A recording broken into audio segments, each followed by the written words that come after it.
జై శ్రీరామ్ మిత్రులారా, అందరికీ నమస్కారం. ముందుగా మన ఛానల్ని లైక్ చేయండి, కమెంట్ చేయండి, షేర్ చేయండి.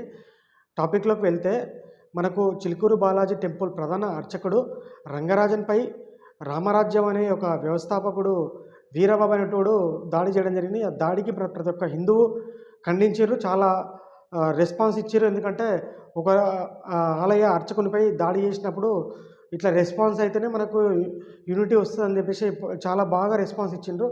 దాంతోపాటు కొందరు రాజకీయ నాయకులు వీళ్ళని చూస్తే నాకు కామెడీ అనిపిస్తది. వాళ్ళు ఎందుకు రెస్పాన్స్ అయ్యిండ్రు? దీని గురించి అంటే రెస్పాన్స్ అయ్యిండ్రు. ఓకే, బావుంది.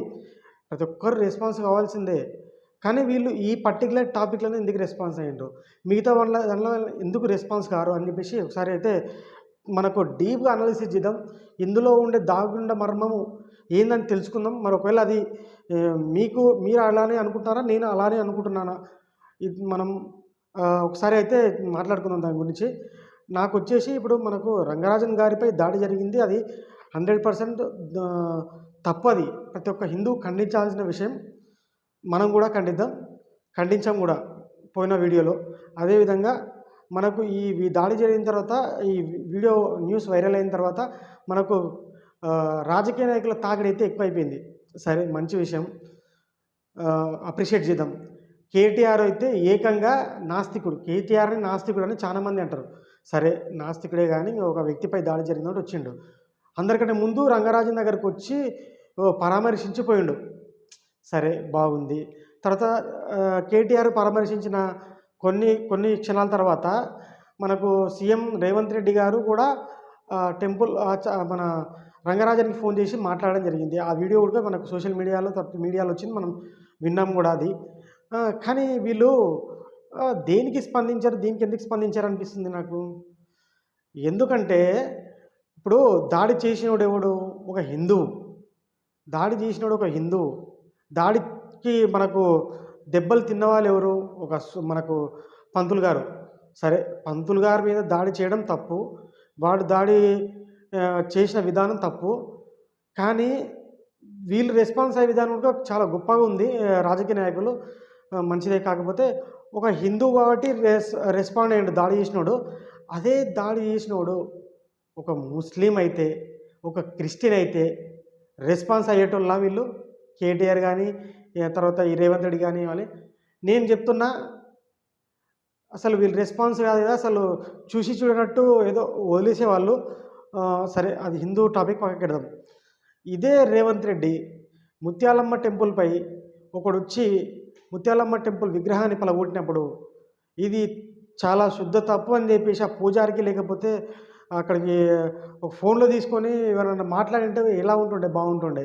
అంటే అప్పుడు టెంపుల్పై దాడి చేసిన వ్యక్తికి రేవంత్ రెడ్డి ఆ టెంపుల్ గురించి పట్టించుకోవాలన్న సోయి లేకుండేనా?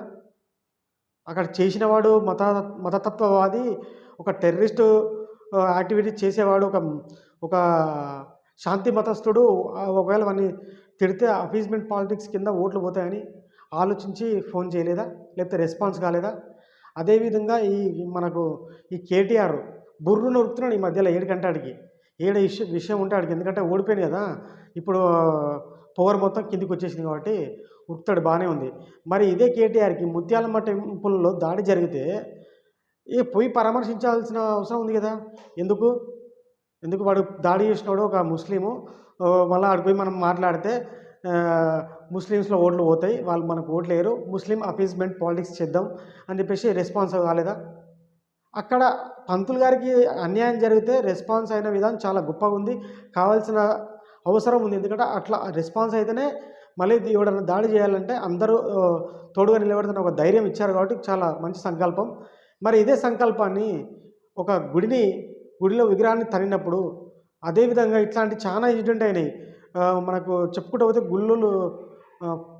చాలా గుళ్ళు, నాకు ఆ పేర్ల ఐడియా రాదు. ఎందుకంటే ఇది పెద్ద ఇష్యూగా మారిపోయింది కాబట్టి ముత్యాలమ్మ టెంపుల్ అది ఒక్కటే గుర్తుకుంది. కానీ ఈ ముత్యాలమ్మ టెంపుల్ తర్వాత కూడా ఒక 15 సంఘటనలు హైదరాబాద్‌లో జరిగినాయి. దాడులు జరిగినాయి గుళ్ళపైన. కానీ అవి ఇంత హైలైట్ కాలేదు కాబట్టి మనం అందరికీ నోటెడ్ కాలేదు మైండ్‌లో. మళ్ళీ వీళ్ళు ఎందుకు అక్కడ పోయలేదు? అక్కడ ఎందుకు రెస్పాన్స్ కాలేదు? అంటే అక్కడ ముస్లిం ఉంటాడు, క్రిస్టియన్ అయితే వీళ్ళు రెస్పాన్స్ కారు. ఎందుకంటే వాళ్ళ పోయి రెస్పాన్స్ ఇచ్చి వాళ్ళకి అండగా నిలబడితే హిందువులకు అండగా నిలబడితే వీడు హిందువులకు అండగా నిలబడ్డాడు అని చెప్పేసి ఓట్లు పడవనే ఒక కాన్సెప్ట్ తోటి ముస్లిం అఫీస్మెంట్ లేకపోతే మైనార్టీ అఫీస్మెంట్ పాలిటిక్స్ చేస్తూ వీళ్ళు కథ గడుపుతున్నారు. అదే పంతులు గారికి జరిగిన అన్యాయం పైన ఓకే టెంపుల్ పైన జరిగితే ఎందుకు స్పందించలేదు వీళ్ళు? హిందువులారా క్లియర్గా అర్థం చేసుకోండి. మనవాడు దాడి చేస్తే మాత్రం రెస్పాన్స్ అవుతారు. వాడు చేసింది 100% తప్పే. వాడిని చెప్పు తీసుకొని కొట్టాలి. ఎవరిని? ఆ రామరాజ్యం వ్యవస్థాపకుడైన ఎవడు వీర రాఘవరెడ్డి గారిని. కానీ ఇక్కడ కూడా రెస్పాన్స్ అయితే బాగుంటుంది కదా. ఈ 2 కళ్ళ సిద్ధాంతం ఎందుకు? ఒక కన్ను బాగానే పెట్టింది ఇక్కడ, కానీ అదే కన్నును అక్కడ ముత్యాలమ్మ టెంపుల్లో ఎందుకు పెట్టలేదు? అంటే అక్కడ ఎందుకు చూడలేదు? అంటే రాజకీయంగా ఏది లబ్ధి ఉందో అని చూస్తున్నాడు తప్ప హిందువుల తరపున ఇప్పుడు ఆ అయ్యగారి తరపున స్వచ్ఛంగా పంతుల తరపున స్వచ్ఛంగా వీళ్ళు మనసు పెట్టి సపోర్ట్ చేయాలని వీళ్ళకైతే లేదనిపిస్తుంది. మిత్రులారా, మీకేమనిపిస్తుందో కమెంట్ రూపంలో తెలియజేయండి. అదేవిధంగా ఈ వీడియో మీకు నచ్చినట్లయితే లైక్ చేయండి, కామెంట్ చేయండి, షేర్ చేయండి, ఛానల్ని సబ్స్క్రైబ్ చేసుకోండి. ధన్యవాదాలు. జై హింద్. భారత్ మాతాకి జై.